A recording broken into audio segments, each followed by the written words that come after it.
India junction, खबरों का junction. Personal कोई तो रहता नहीं। अच्छा, उड़ती उड़ती एक खबर और डिस्चार्ज भी, आप उड़ती उड़ती एक खबर और भी कि आपके और आजम खान के संबंध एक समय में बहुत अच्छे हुआ। ऐसा कुछ नहीं था। वो मंत्री थे, हम नौकर थे, काम चलता था। आजम साहब के साथ और बहुत सारे अधिकारी लोग रहते थे। इसका मतलब ये नहीं कि संबंध अच्छे हो गए। हमने तो 10वीं मंत्री के साथ काम किया है, तो जो एक ड्यू रिस्पेक्ट है ऑफिसर्स की और नहीं, मिनिस्टर्स आजम जी की, आपकी बात मानते थे, ऐसा कुछ नहीं। वो किसी की बात अगर नहीं। आप कुछ ब्रीफ करते वो थे किसी तो no no no Azam Khan साहब किसी की बात नहीं मानते थे। वो जो उनको अच्छा लगता था वो मेरे 400-500 भैंसे रोज करते थे बैठ, कोई देर नहीं कर पाता था। मैंने उसको 40 पोर्कलैंड मशीनें, नॉट जेसीबी, 40 पोर्कलैंड मशीनें लगवा के, और डीएम एसएसपी देर नहीं कर रहे थे, कहे साहब दंगा हो जाएगा। मैंने कहा साहब मैं नगर निगम की फोर्स से एमएलए की नोक झोंक आपसे होती है और उसमें कुछ पुलिस से अपना बचाव करते हुए कह दें आप, या पुलिस माहौल को रोकने के लिए पुलिस लाठीचार्ज भी करती जी जी है, उसमें एक विधायक को चोट लगी, जी जी आपको विधानसभा जाना पड़ा। जी। क्या मामला था पूरा? मामला कुछ नहीं था साहब। वो माननीय विधायक जी को चोट आ गई थी, पीएससी और पुलिस बल ने लाठीचार्ज किया, तो माननीय विधायक जी को चोट आ गई थी, तो विशेषाधिकार का मामला था। उसी मामले में हम लोग अपील हुए थे और माननीय विधायक जी से विधानसभा से हम लोगों ने क्षमायाचना किया, और माननीय विधानसभा ने हम लोगों को क्षमा कर दिया। नमस्कार समझ साहब, आपका बहुत बहुत स्वागत है हमारे चैनल में। और 26 का एक महीना जनवरी कट चुका है, फरवरी भी वीकलेस पे है। साल तो यूं ही कटते जाएंगे, दौर बदलता जाएगा, दौर नया आता जाएगा, बिल्कुल। सरकार जाएगी, नई सरकार आएगी, गद्दी पे लोग बैठे वो आज नहीं तो कल जाएंगे। लेकिन मेरा आपसे एक सवाल है, आप जौनपुर की धरती से निकल कर आए, आपने एक सपना सजोया मन के अंदर, दिमाग के अंदर, और आपने जो चाहा वो हासिल किया। कैसे आप आईएएस के सफर को आपने यहाँ तक लाया है, और उसके बाद आज भी आप समाज के लिए प्रेरणा की तरह से नए लोगों के, नए बच्चों के लिए, उनके भविष्य के लिए लगातार आप अपने यूट्यूब के मार्फत से, अपने मैसेजेस के मार्फत से लगातार जागरूक करते रहते हैं। बहुत बहुत धन्यवाद आपका। मैं अपने बारे में थोड़ा सा ब्रीफ इंट्रोडक्शन दे दूं। मैं जौनपुर डिस्ट्रिक्ट का रहने वाला हूं, और 1990 में मेरा पीपीएस प्रोविंशियल पुलिस सर्विस में सिलेक्शन हुआ, और उसके बाद 2004 में पीसीएस कैडर मेरा चेंज हुआ, और 2013 में मैं आईएएस हुआ यूपी कैडर में, और विभिन्न पदों पर रहा। ये मेरी जर्नी थोड़ा टफ थी।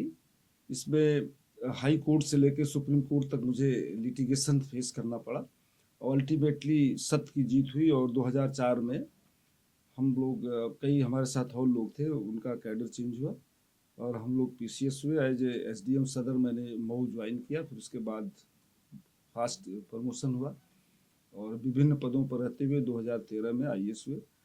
और रिटायरमेंट के बाद मैं जो काम कर रहा हूँ समाज के लिए, और ख़ासकर जो सिविल सर्विसेज या कॉम्पिटिटिव एग्जामिनेशन क्रैक करना चाहते हैं, उनके लिए मैं वर्तमान में एक वसुधैव आईएएस अकाडमी चला रहा हूँ। ऑनलाइन है, और इसमें ऑनलाइन ऑफलाइन क्लासेस शुरू होंगे, और इस अकाडमी में कैरियर गाइडेंस के बारे में हम लोग बड़ा काम कर रहे हैं। बच्चे हमारे जो रूरल बैकग्राउंड के हैं, पिछड़ी बैकग्राउंड के हैं, वो बीए कर डालते हैं, एमए कर लेते हैं, और इंटरमीडिएट पास कर लेते हैं, लेकिन उनको ये अंदाज़ा नहीं होता, जानकारी नहीं हो पाती कि हम डॉक्टर कैसे बनेंगे, इंजीनियर कैसे बनेंगे, आर्मी में कैसे भर्ती होगी, सिविल सर्विसेज की क्या प्रक्रिया है, रेलवे में कैसे भर्ती होगी, टीचिंग जॉब कैसे मिलेगी, और मैनेजमेंट एजुकेशन में हम जाना चाह रहे हैं, सीए कैसे बनेंगे, एमसीए कैसे बनेंगे। बहुत सारी दिक्कतें हैं।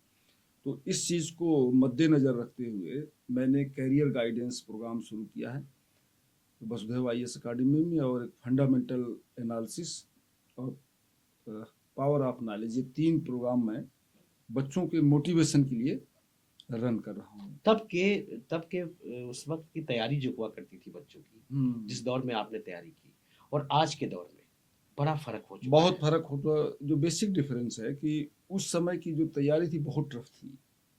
मतलब when we go 30 years back, तो उस समय बहुत प्रॉब्लम थी। रिसोर्सेज नहीं थी, बुक्स अवेलेबल नहीं थी, इंटरनेट नहीं था, एआई चैट जीपीटी नहीं नहीं। थी, बहुत सारी प्रॉब्लम्स थी और रिसोर्सेज बच्चों के पास नहीं हुआ करते थे। कुछ लोग लालटेन से पढ़ते थे, डिबरी पढ़ते थे, लाइट प्रॉपर नहीं दूसरों आती के थी, घर जाके किताबें लेके पढ़ते थे जाके। बुक्स नहीं मिलती थी, बड़ा स्ट्रगल करना पड़ता था। लेकिन जो होनहार थे, जिनके अंदर कुछ क्राइविंग थी, डिजायर था, इंटरनल फायर थी, वो सब करते थे। आप पुलिस विभाग में थे, जी आपने पुलिस विभाग में रहते हुए कई जगह के आप जो है सीओ रहे, कई हल्के में आप मजबूती से खड़े रहे। वो कानपुर का एक किस्सा हो या बिकनू कांड की अगर बात करें, एक दौर था, पता चलता है कि आपकी और विकास दुबे की आमने सामने टक्कर हो गई थी। जी जी जी। मैं उसमें आपने बुद्धि विवेक का इस्तेमाल करते हुए सिपाहियों को अपने और लोगों को अपने, और उस तरह क्या हुआ था, जरा विस्तार से बताएं। देखिए, मैं 2000 सॉरी 1994 में हम लोगों ने ज्वाइन किया था। हमारी लगभग पुलिस सर्विस एक्टिव 9-10 साल की थी। मैं यूपी पुलिस में डीएसपी के पद पर लगभग एक्टिवली 8 साल काम किया और लगभग 10-12 जिलों में मेरी पोस्टिंग रही। लास्ट पोस्टिंग मेरी कानपुर थी 2002 से लेके 2003-04 तक, और उस समय मैं सीओ कल्याणपुर हुआ करता था और Ramendra Vikram Singh was the SSP Kanpur. तो रात में सूचना कप्तान साहब की, हम लोगों को निर्देश मिला, रामेंद्र विक्रम सिंह साहब उस समय एसएसपी थे, कि वहाँ बिकनू में आप लोगों को रेड करना है, उसने कोई क्राइम किया है। बिकनू मुझे कानपुर देहात का और कानपुर ये कल्याणपुर सटा हुआ है बिठूर के बाद। तो हम लोगों ने जल्दी जल्दी तैयारी किया और रात में 1 बजे बिकनू पहुंच गए। और जैसे हम लोग गांव में पहुंचे और वो विकास दुबे के घर सामने वो स्टार्टिंग अंधाधुंध फायरिंग शुरू हो गई और हम लोग गेट तक पहुंच गए थे। लोहे का गेट लगा हुआ था और उस गेट को हम लोगों ने किसी तरह आड़ में छिप के पुलिस वाले अपने को प्रोटेक्ट किए। फिर जब अभी फायरिंग हुई और 2 सिपाही हमारे घायल हो गए, यहाँ हाथ में उनके गोली लगी। राइफल बहुत रिस्की था और वो मतलब मेरे लाइफ की सबसे ट्रेजिक थी। लापरवाही तो नहीं कर सकते क्योंकि हम लोगों ने अपने को इसके बचाया। एक आइडिया नहीं था कि आपको हाँ, इस इतना अंदाज में। ये आइडिया नहीं था कि इतना सडनली कोई क्रिमिनल्स पुलिस पर फायरिंग कर देगा, ये आइडिया नहीं थी। लेकिन वी वेयर कॉशियस, अलर्ट थे। AK-47 मेरे पास भी थी और मैं खुद लिए हुए था। और मैंने भी जवाबी फायर किया और जो साथ में गनर थे, दरोगा, कई थाने की फोर्स थी और कैजुअलिटी नहीं हुई, बच गए हम लोग ओट लेके। अगर वही प्लेन में होते तो मारे जाते, जैसे बाद में कांड हुआ 2000 अभी। हाँ रिसेंट, कई 7-8 लोग मारे गए। तो उस दिन भी कई लोग मारे जाते अगर थोड़ा सा दरवाजे की ओट न होती। तो उसमें हम लोगों ने अपने को प्रोटेक्ट कर लिया, लेकिन तब भी 2 सिपाही हमारे घायल हुए। और फिर लगभग 3 या 3:30 बजे वो छत से कूद के भाग गया। फिर हम लोग घेराबंदी किए रहे, फिर और फोर्स आई। तो अगर उस दिन हत्थे चढ़ जाता, हाँ, तो हत्थे चढ़ जाता तो मारा जाता, क्योंकि वो पहले ही हाँ मारा जाता, 100% मारा जाता। और लेकिन अब वो चूंकि रात का वाकया था और अफरा तफरी थी, लाइट भी नहीं थी और पुलिस को मैं ही उसको लीड कर रहा था, मैं वहाँ का डीएसपी था, तो ये इम्कान नहीं था कि इतना ब्लंटली फायर कोई क्रिमिनल्स करेगा। लेकिन वो बकरी की खैर कब तक मनाई जाएगी। और उसका बदला उसको झेलना पड़ा बाद में, लेकिन शहादत हुई पुलिस की, कई लोगों ने अपनी जान गंवाई। तो ये था वाकया साहब। वो बिकनू थाने में आज भी मुकदमा मेरे नाम से दर्ज है। यानी कि आप ही ने फिर मुकदमा लिखवाया? 300 पुलिस मुठभेड़ का 307 का तो आज भी वहाँ दर्ज है। तो ये इसके अलावा कभी फिर उससे पहले या उसके बाद में, जब तक आप डीएसपी रहे वहाँ पर, तब उसको आप तलाशने की या कुछ? नहीं, फिर मेरा ट्रांसफर हो गया, फिर मेरे उसके बाद मेरा कैडर चेंज हो गया, पीसीएस हो गया। फिर आइए, फिर आप पीसीएस। हाँ, पीसीएस में रहते हुए भी आपने बड़े काम किए। आप सीडीओ रहे आजमगढ़, आप मेरठ या मुरादाबाद के आप शायद कमिश्नर भी रहे, शिक्षा विभाग की बात करें विशेष सचिव भी रहे।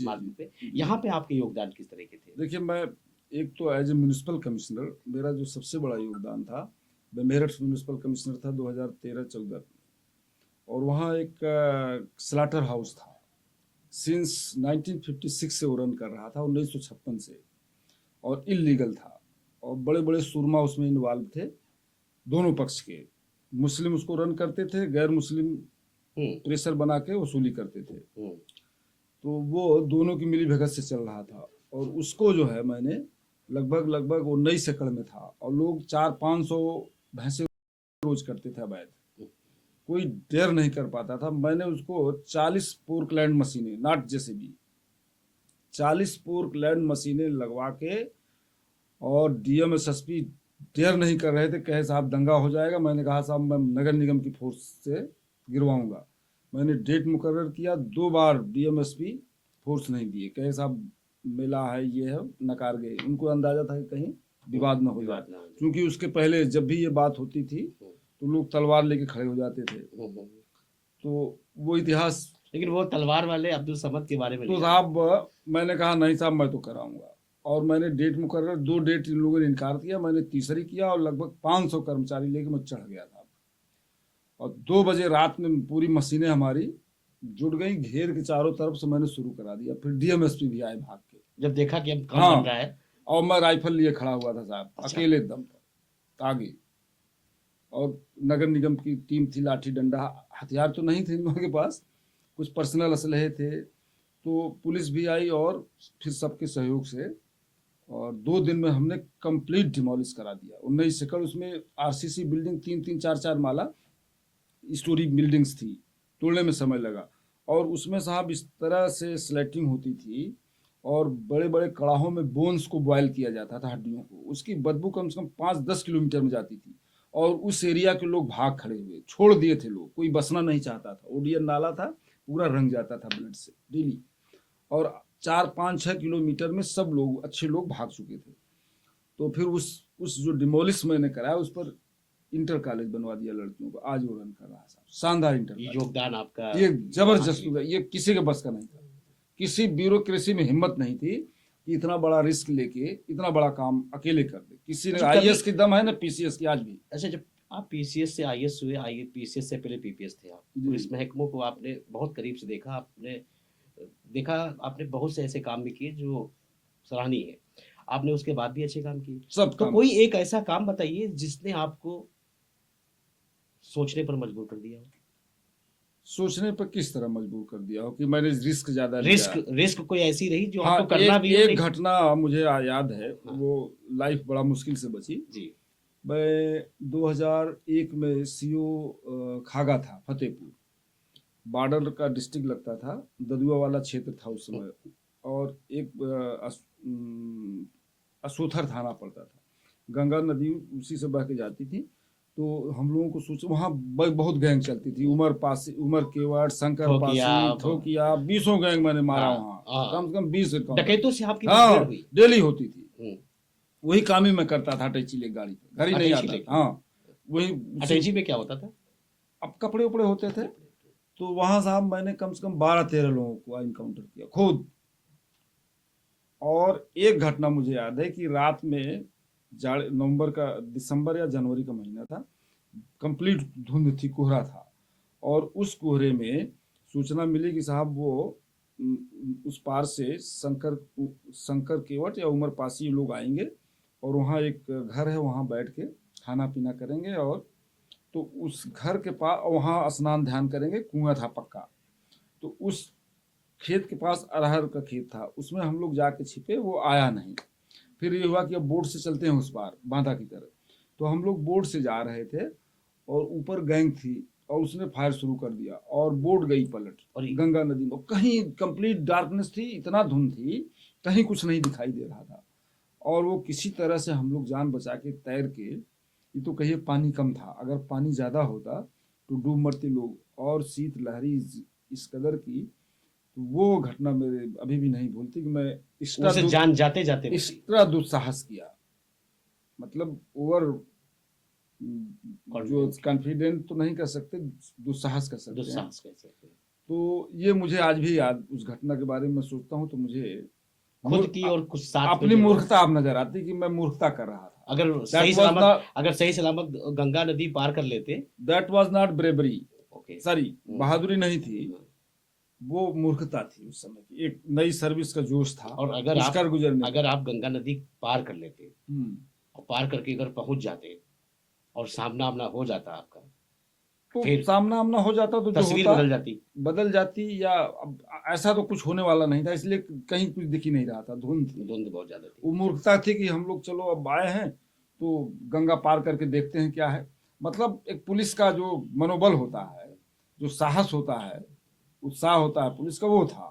AK-47 है, ये कौन सा आएगा, सब चींटी नजर आते हैं ना। अच्छा, एक आखिरी सवाल मेरा कि विधानसभा में कटघरे में खड़े किए गए आप। जी 2004 में किसी MLA की नोक-झोंक आपसे होती है और उसमें कुछ पुलिस अपना बचाव करते हुए कह दें आप, या पुलिस माहौल को रोकने के लिए पुलिस लाठीचार्ज भी करती है। जी उसमें एक विधायक को चोट लगती है। जी जिसको लेकर आपको विधानसभा जाना पड़ा। जी। क्या मामला था पूरा? मामला कुछ नहीं था साहब, वो माननीय विधायक जी को चोट आ गई थी। PSC और पुलिस बल ने लाठीचार्ज किया और उसमें माननीय विधायक जी को चोट आ गई थी, तो वो विशेषाधिकार का मामला था। उसी मामले में हम लोग अपीयर हुए थे और माननीय विधायक जी से और पूरे विधानसभा से हम लोगों ने क्षमा याचना किया और माननीय विधानसभा ने हम लोगों को क्षमा कर दिया। कटघरे में भी कोई पर्सनल विद्वेष नहीं था, एक सर्विस का वो तकाजा था, निर्वहन करते हाँ, दायित्वों का निर्वहन था। कोई विधायक जी से हमारे अच्छे ताल्लुक तब भी थे, आज भी है। तो ऐसा कुछ नहीं था कि कोई पॉलिटिकल राइवलरी रही हो या विद्वेष रहा हो। हम तो, हमारी पोस्टिंग नहीं थी, मैं विधायक जी को पहचानता भी नहीं था। लेकिन पुलिस और PSC जब लाठी चार्ज करती है तो उसमें कोई पर्सनल कोई तो रहता नहीं। अच्छा, उड़ती एक खबर और भी है कि आपके और आजम खान के संबंध एक समय में बहुत अच्छे हुआ करते। ऐसा कुछ नहीं था।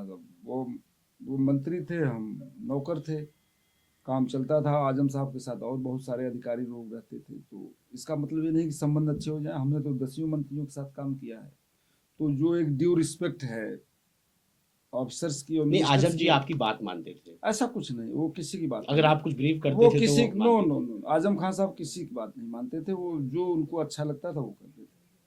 वो मेरे जैसे छोटे अफसर को कहाँ मुंह लगाते साहब। अच्छा, एक मैसेज मैं चाहता हूँ आप चैनल के माध्यम से उन युवाओं को जरूर दें जो आज बहुत से युवा अब्दुल समद बनना चाहते हैं, और बहुत से युवा आपके चैनल के माध्यम से मैं एक मैसेज उन यूथ को, एस्पायरेंट्स को देना चाहूँगा जो या तो किसी कॉम्पिटिटिव एग्जामिनेशन की तैयारी कर रहे हैं, चाहे वो सिविल सर्विसेज हो, चाहे नीट हो, चाहे JEE मेन हो, एडवांस हो, या टीचिंग जॉब में। मेरा इनसे, इन लोगों से जो मैं मैसेज देना चाह रहा हूँ वो है कि सिर्फ किसी चीज़ को अचीव करने के लिए, गोल को या लक्ष्य को, न तो गरीबी अमीरी इसके लिए जिम्मेदार है, न बैकग्राउंड जिम्मेदार है, न अगड़ा पिछड़ा जिम्मेदार है, न रिसोर्स फुल होना। सिर्फ और सिर्फ आपका कॉन्फिडेंट, आपका हार्डवर्क, आपकी क्रेविंग, आपका परसिवरेंस, आपका डेडिकेशन, आपका लेवल ऑफ एफर्ट्स और आपका पैशन, आपकी क्रेविंग डिपेंड करती है कि आप किस शिद्दत के साथ उस अपने गोल को हासिल करना चाह रहे हैं। Nothing is impossible. और APJ अब्दुल कलाम साहब का फेमस कोड है कि सपने जो देखिए, जो प्लानिंग करिए, उसके लिए मर मिटिए, और वो सपने हैं जो आपको सोने न दें। दिन में रात में देखा हुआ सपना सपना नहीं है। सपना वो है जो आप एक बार देख लें तो 24 घंटे उसके लिए काम करें। तो आप, सफलता का मतलब सिर्फ आपका डिवोशन, आपका कमिटमेंट है, कर्म। हाँ, अगर आप चाहते हैं ये मुझे करना है तो आप कर गुजरेंगे। संस्कृत भी आप जानते हैं अच्छी सी? नहीं साहब, हम छोटे लोग, आपने संस्कृत के श्लोक भी आते हैं? अरे साहब, हम छोटे लोग कहाँ। कर्मण्ड, अरे ठीक है, क्या है वो लाइन, एक बता दीजिए। हम लोग छोटे लोग हैं, संस्कृत तो ये थे हमारे साथ पूर्व IAS अब्दुल समद जी, जिन्होंने अपने PPS के दौर के बारे में, जब CO DSP रहा करते थे, बिगरू कांड में विकास दुबे से इनका सामना होता है, गोली चलती है। उसके बाद डकैतों के पास जब डकैतों के ऊपर कार्रवाई करने के लिए जाते हैं, धुंध बहुत होती है, गंगा नदी पार करते हैं, वहां भी सफलता हासिल नहीं होती, लेकिन सफलता की तलाश इनको हमेशा रहती है। फिर भी इन्होंने जो बताया यूथ को लेकर, जो आज सामने खुलकर बोले कि यूथ को अभी इस दौर में क्या करना है, अपने सपनों को पूरा करने के लिए उसे किस कदर जूझना पड़ेगा, और सपनों को पूरा करने के लिए जूझना ही पड़ता है। हम फिर हाजिर होंगे एक नए मेहमान के साथ, तब तक देखते रहे, बने रहे इंडिया जंक्शन। इंडिया जंक्शन, खबरों का जंक्शन।